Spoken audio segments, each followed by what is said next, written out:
कैसे हैं आप लोग और कैसी चल रही है आपकी पढ़ाई। मुझे उम्मीद है आप लोग बायोलॉजी को अच्छी तरीके से पढ़ रहे होंगे और सारे सब्जेक्ट को कंटिन्यू लगातार पढ़ रहे होंगे। ठीक है, आज बायोलॉजी के क्लास 10th के जो साइंस है जीवों में जनन चैप्टर का नाम है। ठीक है, और उस जीवों में जनन में एक पार्ट है नर जनन तंत्र, जहां से बहुत ढेर सारे क्वेश्चंस बोर्ड एग्जाम में लगातार पूछे जाते हैं और ये मनुष्य के शरीर का एक अंग है, एक ऑर्गन है। इसको पढ़ना कंपलसरी है। ठीक है, इसको तो हर हाल में पढ़ना चाहिए, हर हाल में जानना चाहिए। ठीक है, जैसे आप अपने हाथ के बारे में जानते हैं, स्केलेटल सिस्टम पढ़ते हैं। ठीक है, क्या पढ़ते हैं? हड्डियों के बारे में, गाल के बारे में, कान के बारे में, नाक के बारे में, पेट के बारे में। इसी तरह ये भी एक अंग है और ये शरीर का ही अंग है, कोई बाहर का अंग नहीं है। ठीक है, तो शरीर के अंग के बारे में हम लोग को पढ़ना है, नर जनन तंत्र। मैंने चित्र बना करके रखा है। मैं सर आपको एक बात बता देना चाहता हूं, जनन दो प्रकार का होता है, एक लैंगिक और एक अलैंगिक। तो मनुष्य के अंदर कौन सा जनन होता है? वो होता है लैंगिक जनन, क्योंकि इनमें लिंगों की आवश्यकता होती है। ठीक है, इतना समझ पा रहे हो? हैं? नर जनन तंत्र देखते क्या है? Male reproductive system. Male reproductive system के अंदर क्या आता है? यानी कि नर, नर यानी कि मैं मतलब कि जो जो नर होते हैं, जो मेल की कम्युनिटी होती, जो पुरुष होते हैं, उनको बोलते हैं नर। ठीक है, तो नर जनन तंत्र में सबसे पहली चीज देखी जाती है कि इसका प्राथमिक जननांग कौन है। नर जनन तंत्र में एक मेल के अंदर प्राथमिक जनन अंग कौन है, प्राइमरी सेक्सुअल ऑर्गन कौन है। ठीक है, या प्राइमरी सेक्स ऑर्गन, प्राथमिक जनन अंग कौन है। ठीक है, यहां पे प्राइमरी सेक्स ऑर्गन कौन है। ठीक है, तो सर ये ऑर्गन होते हैं जहां पर युग्मकों का निर्माण होता है। युग्मक क्या होते हैं? गैमीट। जैसे आप लोगों ने सुन रखा होगा कि मनुष्य के अंदर स्पर्म का निर्माण होता है। स्पर्म बोले तो शुक्राणु का निर्माण होता है। तो जो सर छोटा सा ये होता है ना, ये देखो, तो ये होता है शुक्राणु और इसको बोलते हैं नर युग्मक। और इस नर युग्मक के अंदर कितने क्रोमोसोम होते हैं, कितने गुणसूत्र होते हैं पूछा जाए तो ये नर युग्मक होता है अगुणित। अगुणित बोले तो 23 गुणसूत्र और 22 जोड़े गुणसूत्र, मतलब वो अगुणित, हाँ 23 गुणसूत्र होते हैं इसके अंदर, सिर्फ 23। ठीक है, और 23 गुणसूत्र इसको कहां से मिलेंगे? अंडाशय से मिलेंगे। 23 23 हो जाएगा 46। ठीक है, कितना होगा सर? 46। तो 23 गुणसूत्र इसको मिलेंगे और 23 गुणसूत्र इसके मादा से मिलेंगे, तो एक छोटा बाबू, एक छोटा बच्चे का निर्माण होगा। ठीक है, इतना समझ पा रहे हो कि नहीं? तो सर जहां पर ये युग्मक बनते हैं उन्हीं को बोलते हैं प्राइमरी सेक्स ऑर्गन, क्योंकि इन्हीं युग्मक से आगे काम होगा। ये शुक्राणु है और ये हम मान लेते हैं ये ओवम है। ये क्या है? तो सर ये है अंडाणु। अंडाणु कहां पर बनता है सर? हमें पता है अंडाणु बनता है मादा युग्मक में। ठीक है, और ये अंडाणु भी कैसा होता है? तो ये भी हैप्लॉइड होता है, अगुणित होता है, यानी कि यन होता है। कितने गुणसूत्र? 23। तो टोटल 23 और 23 मिल करके जब छोटा बच्चा बनाते हैं, यानी कि निषेचन की क्रिया करते हैं, कॉपुलेशन की क्रिया करते हैं, तो उसके दौरान नर का युग्मक मादा के गर्भाशय में ट्रांसफर हो जाता है और वहीं पर जाकर के फैलोपियन नलिका में अंडाणु से मिल जाता है, ओवम से मिल जाता है। ओवम से मिलेगा तो एक युग्मनज बना लेते हैं। इस क्रिया को बोलते हैं निषेचन। युग्मनज, जाइगोट जिसको बोलते हैं, इसके अंदर 46 क्रोमोसोम होते हैं, यानी कि युग्मनज 2n होता है। सर क्या होता है? 2n। 46 क्रोमोसोम इसके अंदर पाए जाते हैं। ठीक है, हम देखते हैं नर जनन तंत्र के बारे में। ये तो सर प्राइमरी सेक्स ऑर्गन जो होते हैं वो होते हैं वृषण। क्या होते हैं सर? वृषण। इंग्लिश में क्या बोलते हैं? इंग्लिश में बोलते हैं सर टेस्टिस। तो मुझे एक बात बताओ, टेस्टिस कौन सा होता है? ठीक है, टेस्टिस होते हैं, यानी कि वृषण जो होते हैं मनुष्य के अंदर वो दो होते हैं, गोलेकार। ठीक है, अंडाकार, लगभग गोला नहीं बोल सकते, अंडाकार होते हैं दो टेस्टिस, लेफ्ट में राइट में। ठीक है, कहां पर होते हैं? जो पेल्विस रीजन होता है, पेल्विस रीजन के सबसे नीचे, उदर गुहा के नीचे सबसे नीचे लटके हुए होते हैं, हैंगिंग होते हैं। ठीक है, कहां पे होते हैं? पेल्विस रीजन में। तो इसमें टेस्टिस कौन सा है? तो सर ये है टेस्टिस, वृषण जिसको बोलते हैं। सर हमने क्या बोला कि ये है वृषण, जिसको हमने बोला ये है टेस्टिस। बताइए बताइए, अगर क्वेश्चन आपसे पूछा जाए कि टेस्टिस कितने होते हैं तो क्या बताओगे? टेस्टिस होते हैं दो। क्या होते हैं? टेस्टिस होते हैं दो। बिल्कुल हंसते हंसते बता दोगे ना? चलो, टेस्टिस समझ गया।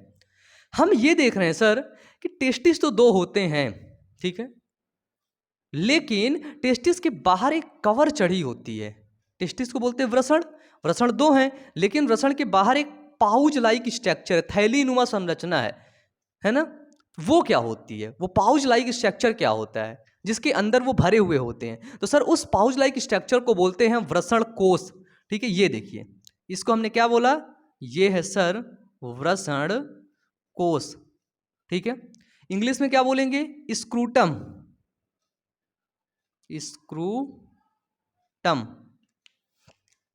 ये हुआ वृषण कोश, ठीक है, वृषण कोश। इस वृषण के अंदर क्या होगा, इस वृषण के अंदर एक क्रिया होती है जिसको बोलते हैं स्पर्मेटोजेनेसिस की क्रिया, शुक्राणु जनन की क्रिया होगी वृषण के अंदर ही, ठीक है, शुक्राणु जनन। तो इसी के अंदर किसका निर्माण होगा सर, जब शुक्राणु जनन की क्रिया होगी तो सर निर्माण होगा शुक्राणु का, ठीक है, स्पर्म का, और बहुत ढेर सारे स्पर्म का निर्माण होगा, एक स्पर्म नहीं। इस वृषण के अंदर जो वृषण कोश है, वृषण कोश बाहर की तरफ लटका रहता है, क्यों? क्योंकि इन शुक्राणुओं को बनाने के लिए लो टेम्परेचर की आवश्यकता होती है।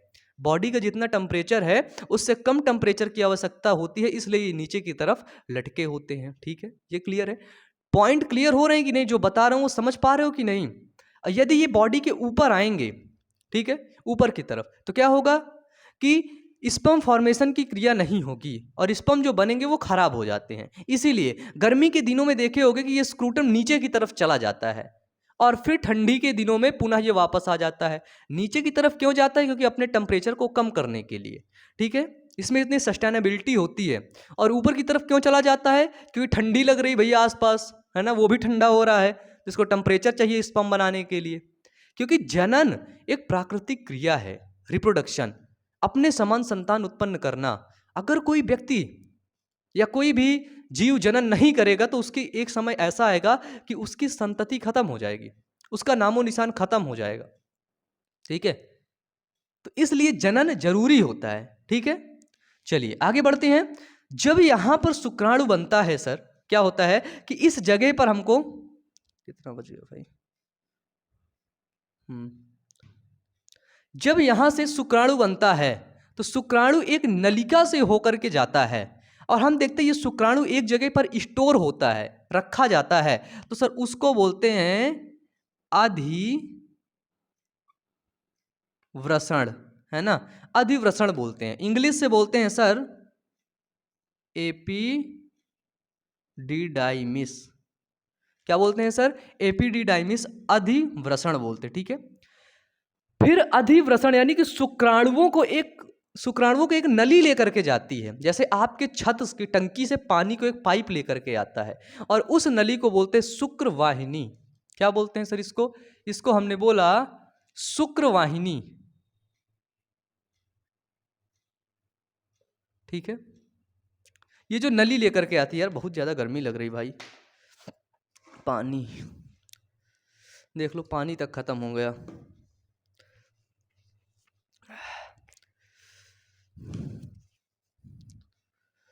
ठीक है, शुक्रवाहिनी बोलते हैं। शुक्रवाहिनी को अगर देखा जाए इंग्लिश में क्या बोलते हैं, तो बोलते हैं वास डिफरेंसिया। क्या बोलते हैं सर?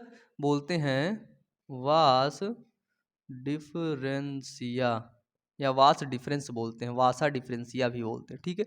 शुक्रवाहिनी सर, शुक्रवाहिनी जब ये देखो, ये नली शुक्राणु वाली है, ये वाली, ये आगे जा रही, यहां से मुड़ रही है, ठीक है। यूरेटर एक होता है यूरेथ्रा, तो इसको बोलते हैं सर यूरेटर। यूरेटर क्या होते हैं? जो किडनी से यानी कि वृक्क से मूत्र को लेकर के आते हैं, कहां पर? मूत्राशय में, है ना, ब्लेडर में, ठीक है। मूत्र संग्रह जहां होता है, क्या होते हैं? मूत्र संग्रह जहां होता है ना। इसको इंग्लिश में क्या बोलेंगे? ब्लेडर को इंग्लिश में बोलेंगे यूरेनरी ब्लेडर। यूरिन होता है मूत्र, यूरेनरी ब्लेडर। आप लोग कभी हॉस्पिटल में गए हो ना, तो वहां पे अक्सर ये सुनने को मिलता है यूरिन यूरिन यूरिन। मैं पहले छोटा था, जाएगा तो यूरिन, मैं बोला ये यूरिन क्या है भैया, है? छोटा था, बच्चे बोलेंगे, बच्चों लोग, बच्चा यूरिन कर दिया, यूरिन निकाल दिया, ये हो गया वो हो गया। अबे भाई यूरिन क्या होता है? मैं बोला कोई चूरन टाइप में होता होगा। बाद में जब मैंने फार्मा का कोर्स किया है ना, मैं फार्मासिस्ट भी हूँ, आप लोग को पता ना होगा शायद। मैंने फार्मा का कोर्स किया तो उसके पहले से भी जानने लगा था। 10th वेंथ में जब हम लोग पहुँच गए थे, 9th 10th में, तब पता चल गया था यूरिन मतलब सर जो बचपन में हम लोग कर लेते थे, सूसू जिसको बोलते थे, वो होता है। है ना? बचपन में सो रहे हो, पता लगे सूसू कर दिए, बिस्तर गीला कर दिए। छोटे बच्चे कर देते हैं ना अक्सर। तुम भी कभी छोटे थे सर, मैं भी कभी छोटा था, आराम से सब लोग मिल के सूसू कर दिया करते थे, है ना? तो देखो क्या होता है कि यहाँ से टेस्टिस से शुक्राणु बनता है, स्पर्म बनता है, फिर वो एक नली, एक डक्ट के माध्यम से जाता है जिसको बोलते हैं वासा डिफरेंसिया। ठीक है, वासा डिफरेंसिया क्लियर है सर? वासा डिफरेंसिया को हम देख रहे हैं, ये यहाँ पर हमको मोड़ दिख रहा है एक, ये देखिए। और ये मोड़ किसका है सर? तो ये मोड़ है सर वासा डिफरेंसिया का मोड़ है। और हमको एक अलग मोड़ और दिख रहा है सर, ये मोड़ है ये वाला। तो यहाँ पे डिफरेंस समझना पड़ेगा। जो हमारे पास यूरेटर हैं, ठीक है, क्या है? यूरेटर हैं। यूरेटर क्या होता है?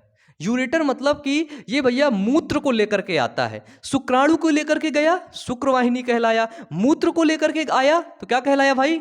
मूत्रवाहिनी कहलाया। वाहिनी जो लेकर के जा रहा है वही वो कहला रहा है। जैसे एक पाइप, तुम्हारे घर में दो पाइप हैं, एक पाइप से पानी आ रहा है, एक पाइप से गैस, तो तुम क्या बोलोगे? ये भैया पानी वाला पाइप है ना? एक बोलोगे ये गैस वाला पाइप है। ये तो बोलोगे नहीं कि भैया ये पाइप है, बस नहीं बताओगे ये पानी वाला है, ये गैस वाला है। तो इसी तरह कि जो स्पर्म को लेकर के जाते हैं उसको शुक्रवाहिनी बोलते हैं, शुक्राणु को जो लेकर के जाते हैं शुक्रवाहिनी, और जो मूत्र को लेकर के आती है मूत्राशय में, ब्लेडर में, उसको बोलते हैं मूत्रवाहिनी। तो सर किडनी से क्या होता है कि थोड़ा थोड़ा रक्त से, रक्त की सफाई होती है ना? जो अपशिष्ट पदार्थ होते हैं, जो जहरीले होते हैं, उनको किडनी छान करके एक नली के माध्यम से भेज देती है, जिस नली को हम लोग बोलते हैं यूरेटर्स, मूत्रवाहिनी। और ये नली जाकर के हमारा यूरिनरी ब्लेडर मूत्राशय में जाकर के खुल जाता है। ठीक है, तो धीरे धीरे क्या होने लगा, इससे मूत्र आने लगा और यहाँ पे मूत्र इकट्ठा होने लगा। ये रास्ता बंद रहता है, ठीक है, हमेशा हमेशा, मतलब जब तुम्हारा मन होगा तभी तुम खोल पाओगे, है ना? जब सुसु करने जाते हो तभी तो खोलते हो, हैं? ऐसे होता है नहीं कि भैया जब थोड़ा सा टॉयलेट बना तो निकल पड़ा, भीग गया सब, ऐसा तो होता नहीं। पूरा सोचो, पूरी केमिकल रिएक्शन चलती है इन सभी चीज़ों के पीछे। तुम लोग हल्के में ले रहते होगे, आप समझ रहे हो जी? ये देखो, और समझ में आएगा पूरा, देखो समझ ही रहे हो तुम। फिर क्या होता है, कहानी, इंटरेस्टिंग कहानी को आगे बढ़ाते हैं। यहाँ पे हमको देखने को मिला ये एक कुछ ग्रंथि टाइप में पाई गई, जिसको बोलते हैं शुक्राशय। ठीक है, शुक्राशय। इंग्लिश में सर इसको बोलते हैं सेमाइनल वेसाइकल, सेमाइनल वेसाइकल्स। ठीक है, जो शुक्राशय होती है ये कुछ शुक्राशयी तरल स्रावित करती है, किसमें? शुक्राणु में। सर शुक्राणु यहाँ से पैदल चल के आ रहा है, आ रहा है, आ रहा है, फिर यहाँ से ये कुछ उसको तरल पदार्थ दे देती है। ठीक है, जिससे शुक्राणुओं को खाना मिल जाता है। भैया यहाँ से पैदल चल के आएगा, इसको खाना भी तो मिलना चाहिए, इसको खाने के लिए व्यवस्था अरेंजमेंट कर देती है, लेकिन खाना वो लेके आता है कुछ ना कुछ। आप किसी घर जाते हो तो खाना खा के जाते हो ना मिलने। आप किसी मीटिंग में जाए तो खाना खा के जाओगे ना, ऐसा तो नहीं कि सोचोगे अच्छा मीटिंग है वहाँ तो खाना मिलेगा ही, खाने की क्या जरूरत? खाना खा के जाते हो सर, क्योंकि अगर खाना तुम खा के जा रहे हो, तुम्हें खाना मिल रहा है।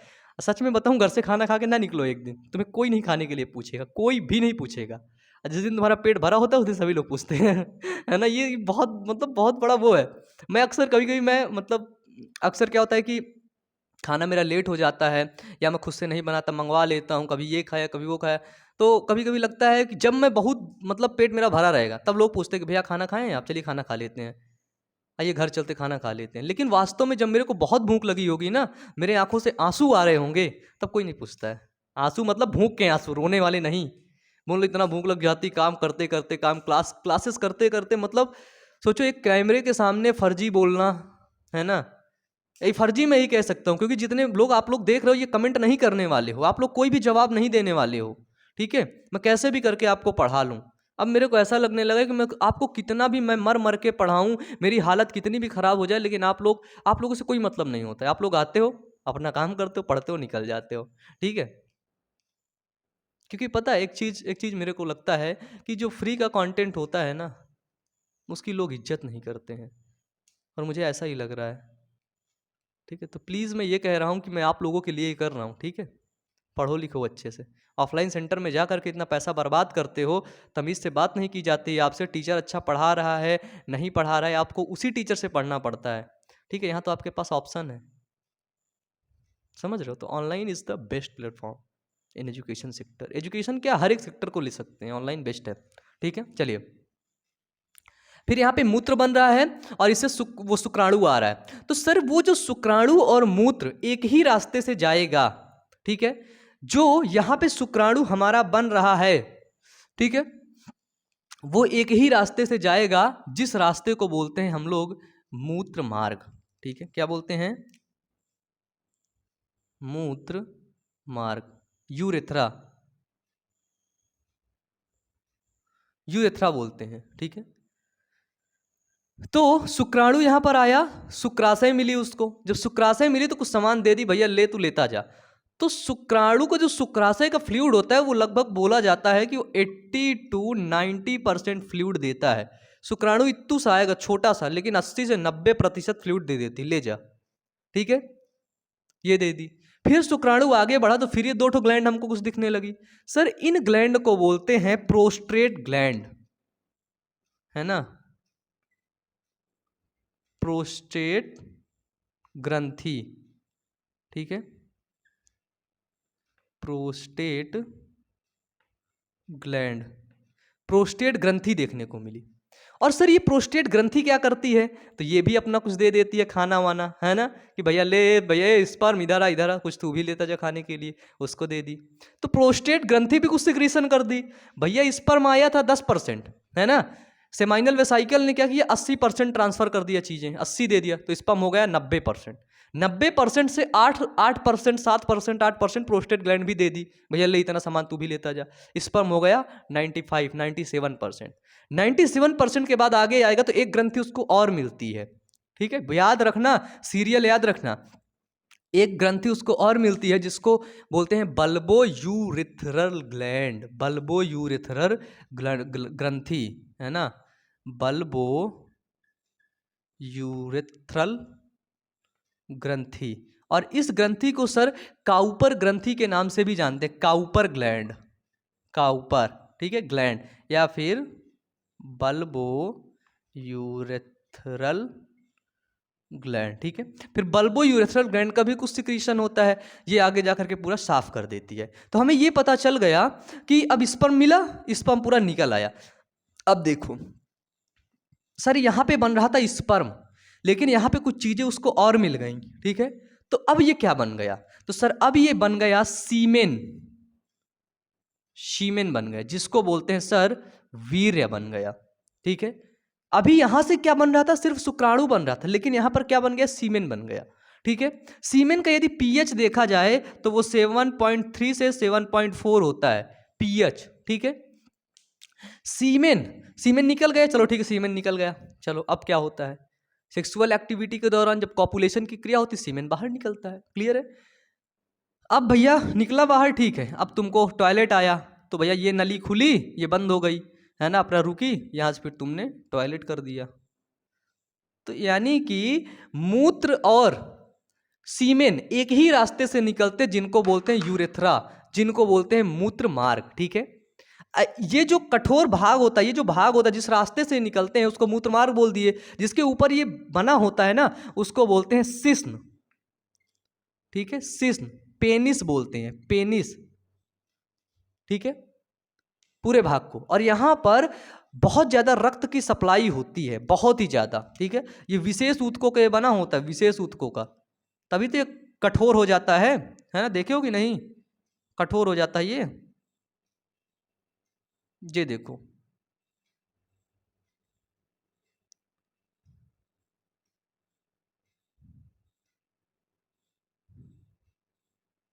ठीक है सर।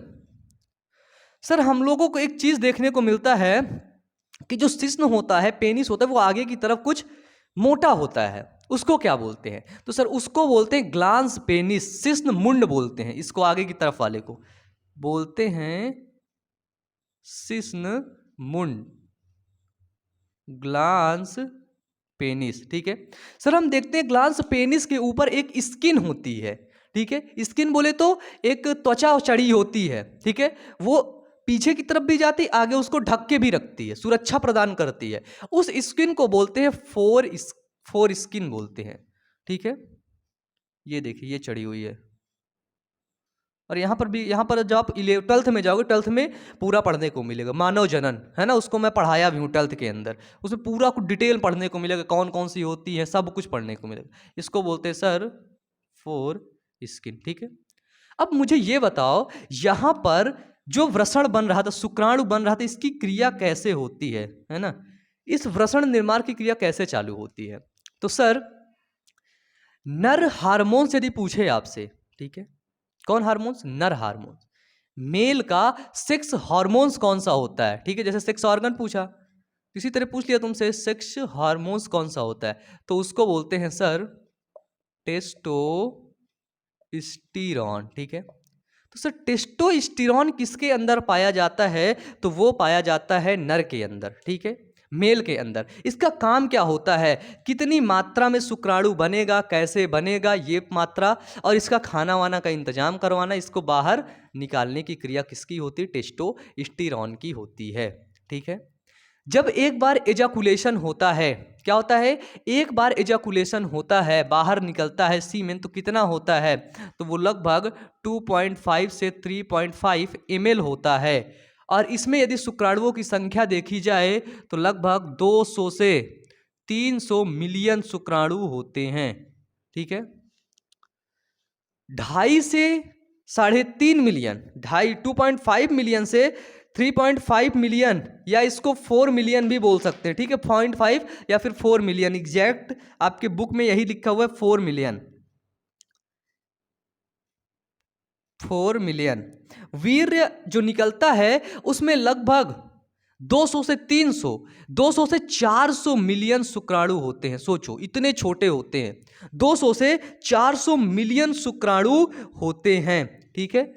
और ये किसके द्वारा उत्सर्जित होते हैं, किसके द्वारा ये बाहर निकाले जाते हैं? तो सर ये टेस्टोस्टेरोन की मदद से ये उत्सर्जित किए जाते हैं, और ये उत्पादन को भी नियंत्रित करता है। टेस्टोस्टेरोन क्या करता है? शुक्राणु के उत्पादन को नियंत्रित करता है, ठीक है, उत्सर्जित करता है। और टेस्टोस्टेरोन के द्वारा द्वितीयक लैंगिक लक्षणों का विकास होता है, ये भी समझ लेना, ठीक है। द्वितीयक लैंगिक लक्षण बोले तो द्वितीयक लैंगिक लक्षण का विकास होता है। द्वितीयक लैंगिक लक्षण से मतलब है भैया देखो, दाढ़ी मूछ का आना, ठीक है, आवाज का भारी होना, थोड़ा सा गुस्से का आना, न जो जनन अंग है उनका विकास होना, ये होता है सेकेंडरी सेक्सुअल कैरेक्टर्स, ठीक है। हमने आगे का तो देख लिया सर, ये जो स्क्रूटम होता है जस्ट इसके पीछे गुदा पाया जाता है, जिसको बोलते हैं एनस, ठीक है, गुदा। और इसको बोलते हैं सर ये मलाशय होता है, मलाशय, रेक्टम, ठीक है, ये चीज याद रखना, ये होता है मलाशय, इसको बोलते हैं गुदा, गुदा, ठीक है, इसको बोलते हैं मलाशय, रेक्टम, ये होता है। तो सर ये पूरा चीजें क्या हुई? तो ये हुआ नर जनन तंत्र, मेल रिप्रोडक्टिव सिस्टम, ठीक है। और इसमें बताने योग्य बातें क्या हैं? सोचिए कुछ। प्राइमरी जनन अंग कौन से होते हैं? शुक्राणु, वृषण होते हैं, टेस्टिस होते हैं, ठीक है। फाइनली नर जनन तंत्र आपका खत्म होता है। प्यूबर्टी जान लो, प्यूबर्टी मतलब ये कब निर्माण की क्रिया शुरू होती है? तो ये सर 8 से 14 साल के बीच में शुरू हो जाती है। जब व्यक्ति 8 साल का रहेगा और 14 साल के बीच में जनन, शुक्राणु जनन की क्रिया शुरू हो जाती है, यानी कि शुक्राणुओं का निर्माण होने लगता है। कब? 8 से 14 साल के बीच में, ठीक है। तो मुझे उम्मीद है आज की क्लास आपको बहुत पसंद आई होगी, बहुत अच्छे से मन लगा करके आप लोगों ने पढ़ा होगा। ऐसे भी मेरे बायोलॉजी के बहुत ढेर सारे लेक्चर हैं जो प्लेलिस्ट पर अपलोड किए गए हैं इसी चैनल पर, ठीक है। तो प्लेलिस्ट के लिए आप नीचे डिस्क्रिप्शन बॉक्स पर जाइए, प्लेलिस्ट को चेक करिए, अच्छे से पढ़िए, और सर अपनी पढ़ाई को कंटिन्यू रखिए, ठीक है। और इतना बड़ा करिए, इतना बड़ा करिए कि आपको दुनिया याद रखे, ठीक है। प्लेलिस्ट पर जाओ, अच्छे से पढ़ो लिखो, मेहनत करो। कोई दिक्कत आती है तो नीचे कमेंट बॉक्स में कमेंट करके जरूर बताना। आज के लिए यहीं तक, फिर मिलते हैं नेक्स्ट वीडियो में। पढ़ते रहिए, मेहनत करते रहिए। Wish you all the best. Thank you.